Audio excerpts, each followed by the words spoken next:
Welcome to Everything Life Coaching. I'm John Kim. And I'm Noelle Cordeaux. We are the founders of JRNI Coaching. We're super passionate about all things coaching and want to share what we've learned from over a decade of coaching and training over 1,000 life coaches. Dive deep into a more meaningful career, find freedom, and make an impact on the world around you.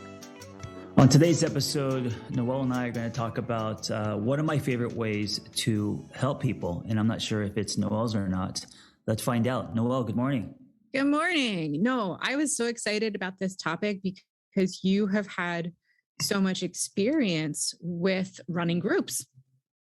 Yeah. And you know, what's interesting is I was resistant to it. I thought helping people meant, the one-on-one.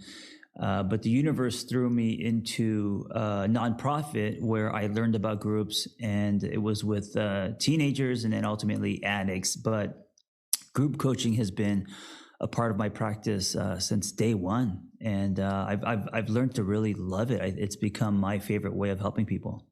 That's awesome. And I think right now what we're seeing, especially for coaches and clients, that as people are coming out of the pandemic, people want connection to each other in deeper and more meaningful ways. So The idea of a group, the idea of group coaching is coming out of the gate really strong because of the double 1-2 punch, help and connection.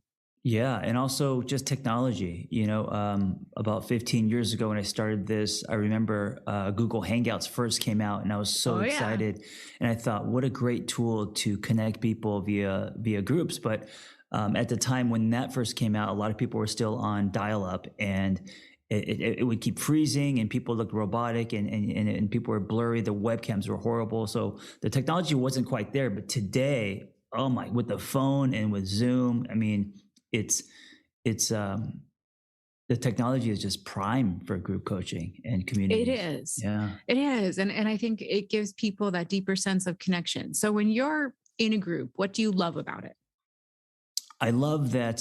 So one of the things that one of the misconceptions about group coaching is that if you're group coaching, you're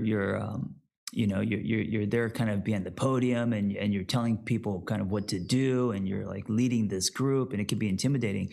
But I think the most powerful facilitators actually, by asking questions, they get the group to have a life of its own. And so you kind of facilitate, and you're hitting balls back with questions, but you're not like taking control of the group, right? Group coaching isn't like you doing a keynote. No. And I'm so glad that you kicked off with that, because as a coach, you're never doing a keynote, whether you're in a one-on-one session or whether you have a group. And the simplistic group coaching facilitation feels to me like your job is to gently hold in your hands the magic and dynamism and interconnectedness and people both storytelling and finding their own answers in the context of answering those questions. Yes, and you're constantly putting it back to the group. Like, hey, Deborah, what did you think of what Noelle said? Hey, Noelle, what do you think of? And so it takes a life of its own, and then you're creating a space where it's safe, everyone's heard, there's reflection, and when you do this, it actually makes it really easy. It almost you just almost kind of take a step back, and it runs itself in a way. 100%. So let's get down to basics. We have a couple of tips and tricks to do exactly what John is talking about, is give the group a life of its own. And a lot of it has to do with framing expectations for you and for your group members when you're coming in. And on top of that, people work really well when there are rituals in place, especially for groups. So starting the session with an opener, and as John mentioned, closing with reflection. How do you kick off? How do you let the people in your group know what the ground rules are and what's going to happen? Yeah. I think I love that you said ground rules, because in order for the space to be safe, there has to be rules, right? And so for me, whenever there's a group setting, no character assassination, no people telling someone else what to do. you speak. You can't just speak whenever you feel like it, right? So being aware of also your time, how much you speak, all of that. Uh, Ground rules kind of positions the group to be a safe space. So I think that's number one.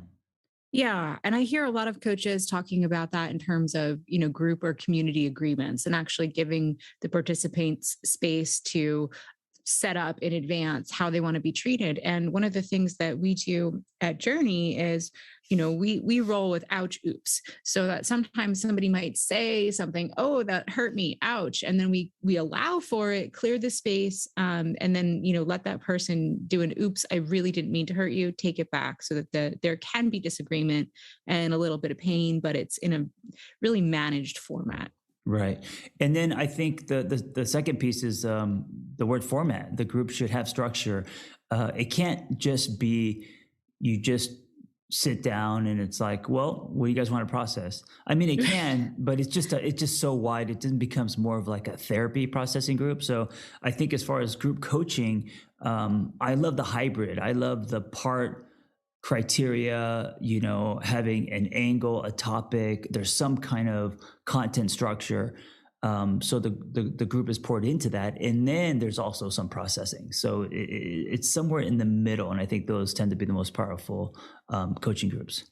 Absolutely. The best practices call for topic-based module groups. So Right. if you're thinking about running a group, you might want to hit 30 to 60 minutes on each topic or module. So the way to think about this is, okay, so if you're going to run a group for a half day, you might want to have 3 or 4 different modules with some breakouts and breaks. And then if you're running a group that takes place over a period of days or weeks, you might want to have different module groupings for 30 or 60-minute topic sessions.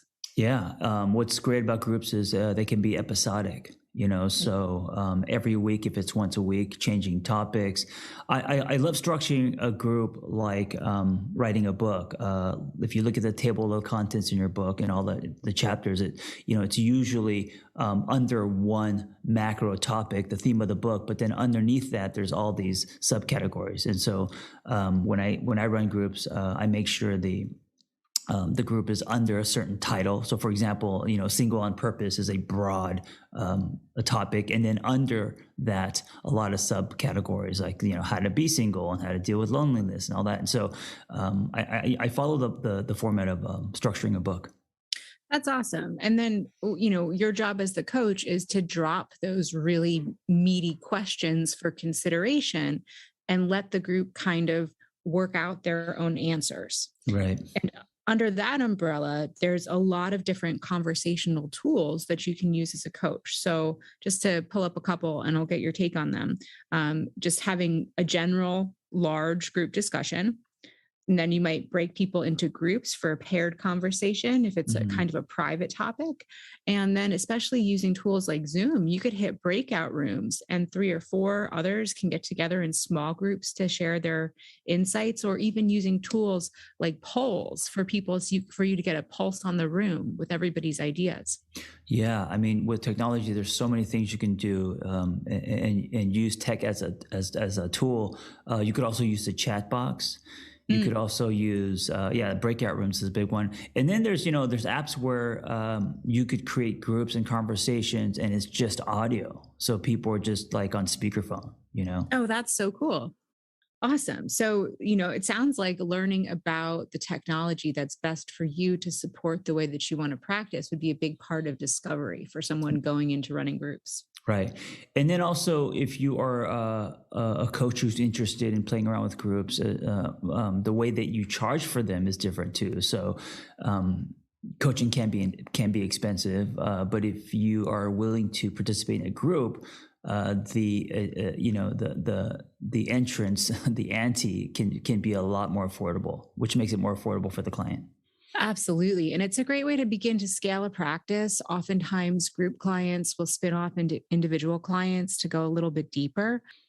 And I think one of the important things to kind of check in on with all of our coaches who are thinking about running a group is the mindset that you need to embody when you're thinking about the lives of the individuals within the group, but also how is the group functioning as a unit. Why has everyone come? What do they value? What's happening in the group? What's going well? What's not going well? And constantly tweaking based on that reflection as time rolls on. Right. What's interesting is if you use the internet to create space for group coaching, you actually have a micro community that you're engaging with. And so with any online community, it also acts as a marketing tool. And so as you are doing your weekly groups or however often you do them, you're also indirectly marketing yourself. So a lot of the group members eventually then want individual sessions from you. And so I'm saying this because it's a really organic way to kill two birds: market and offer a service to the world. Absolutely. And to build that recurring client base based on, again, those shared values, interests. And one thing that is, I think, probably the most important thing to remember when you're doing groups is that you're a coach. And so you're using coaching skills. And what's going to separate your coaching group apart from a group where you're a facilitator or a leader is creating accountability for the people in that group. And that there's an actual goal from session to session, and that you're using those coaching skills to drive participation, bottom lining, asking for permission, and then really folding in that accountability so people are lockstep with each other, building on that energy. Yeah, because group coaching can become super casual and social, and suddenly it just feels like you're just hanging out with your friends, which is good. It should have that element, but that can't just be what it is, because then it's really not group coaching. Absolutely. There's an outcome that's going to be had. And humans are humans. You can't control it all. So have fun. And if things go off the rails, call it out and redirect. Yeah. And if you're listening to this and you're interested in this topic and we're just scratching the surface, I do office hours at JRNI, so we can chat about it live. It's a great way to build your practice. Awesome. Thanks, John. Yep. Thank you for listening. Be well. Thanks for listening to Everything Life Coaching. If you're feeling the draw to become a coach, head to jrni.co/everything to explore a new career that brings fulfillment, gives you a true sense of purpose, and a strong community to do it in. We created JRNI Coaching to equip you with the tools, training, and community you need to attain your goals. Join JRNI Coaching and begin your journey towards personal freedom and a transformative state of growth today. That's jrni.co/everything.